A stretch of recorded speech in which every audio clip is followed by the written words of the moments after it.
Suzanne, can you believe it's been only a month since we met up with you in New York? How have you been? Oh, it's great. Thanks for taking the time. You guys were busy coming back from Vegas and took the opportunity to meet me right there in Midtown. It was great. I know. It was the best coffee I had the whole time I was in America. Well, that's great. I guess we have a little experience with coffee and travels ourselves, so I had a feeling you'd like that. And it was wonderful meeting Paul and Ignacio, too. Susanna, tell us a little bit about yourself and your company, WacBiz. Well, WacBiz is a writers and artists cooperative, which we're focusing on writers and artists and composers right now, working on major feature films and with some really amazing network shows.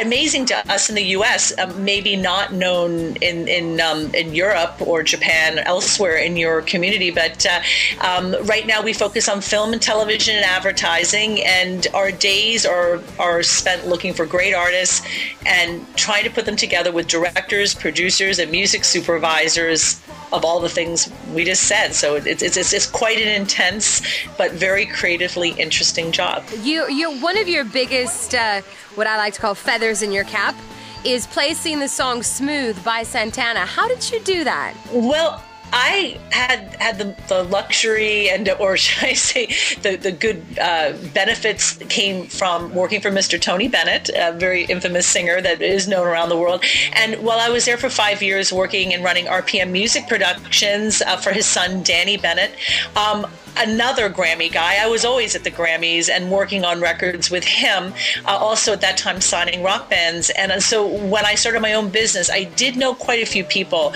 and I was quite familiar with Mr. Clive Davis. And so what I was doing at the time was working with producers and songwriters on a very small level in management. And I would call and do my A&R rounds, and I would see who was looking for what. And it just happened to be one day an A&R, a friend of mine said, oh, you know, Carlos Santana is working on a new record. People like Dave Matthews are going to be involved, and it's going to be very exciting, and they're looking for a single. And that was just like that. I heard that, and I called my writer, Ital Shore, who had already gone triple platinum with a guy named Maxwell, who had done Hang Sweet, and he wrote the triple platinum hit Ascension for him, which is R&B, completely different genre, which shows that hits can be written across any genre, and I learned that pretty well through him. And so I gave Ital a call. He had a weekend, 4 days to write this song because he was going to Brazil. And sure enough, on a Friday, I put the call in. On Tuesday, I picked the song up, and I have to be very, very honest, I had all the faith in the world in him. I had not heard the song. I listened to it in the car, driving to Clive Davis's offices at Arista Records to meet with Pete Ganbarg, who now is one of the heads of Atlantic Records here in New York at the time. And I was blown away. I knew in my heart of hearts, I knew we had this. And I walked in, and it was as simple as listening to the first 30 seconds, and he turned off the DAT and said, this is a hit. This is what we're looking for.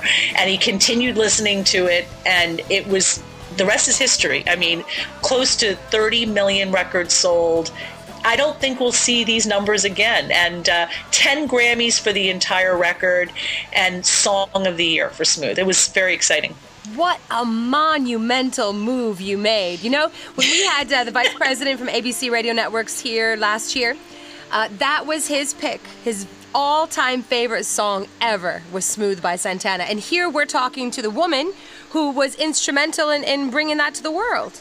Well, and thank you for recognizing that. And also thank you, American Idol. Do you know it was the grand finale song? I mean, they picked a Queen song, yes, but Mr. Santana himself came out. Carlos was wielding the guitar, and they did Smooth on the grand finale. And Tony Cowell was kind enough to get in touch with me through you, Laura and Paul. Thank you. Because I was trying to pitch another song, and they ended up, like, it was a total surprise to me and to Ital Shore, the writer. It was just so exciting to see that at the grand finale with 100 million plus viewers. So this song keeps playing. You're very welcome. Yeah.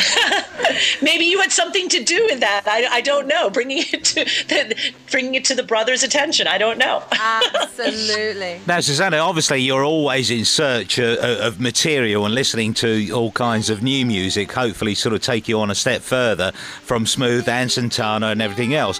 What kind of music is on your iPod, for example? And what's your favourite music on Fame Games right now? Well, I've met probably over 100 artists through Fame Games, and everybody there is so fantastic. I don't like to pick favorites, but I'd have to say Midori and Audio Click, for some reason has been absolutely, a very lovely artist to work with. Her father being a producer, we've gotten to know so many wonderful people. On my iPod right now, I mean, there are so many people on it, and as many WacBiz artists as I can possibly fit on there. There's new ones coming in every day from you guys as well as through us. I also spoke recently at Naris at the Grammys and had another flood of people come to us. But I'm a little partial to Michael Franti right now, and I was out at Mountain Jam here in the Woodstock area. It's sort of the second coming of the Woodstock Festival. It was our 5th anniversary, so I was on the stage yesterday with Greg Allman and the Allman Brothers. We were out with Gomez. We were out with Michael Franti and Spearhead. But right now, a little bit of rhythm by Michael Franti. I was listening to it yesterday live. I'd have to say that would be a pick today. And I shouldn't be saying that probably because I didn't have anything to do with it. But we do pass-through work for Epitaph Anti Records, his record company. So we're very proud about that. But I have to say, you guys, you're unsurpassed right now in terms of finding the world's best talent. And I tell everybody about you every day. Oh, thank you so much. When we first met on the telephone around Christmas time, New Year, we had a very interesting discussion about major labels versus independent musicians. I would hope that you'd be able to recap a little bit. Who would you rather work with, major labels or independent musicians, and why?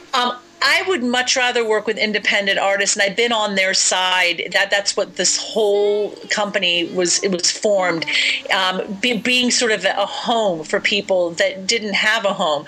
What we found after we equated to September 11th here in the U.S., I found that there was a whole downsurge of record labels.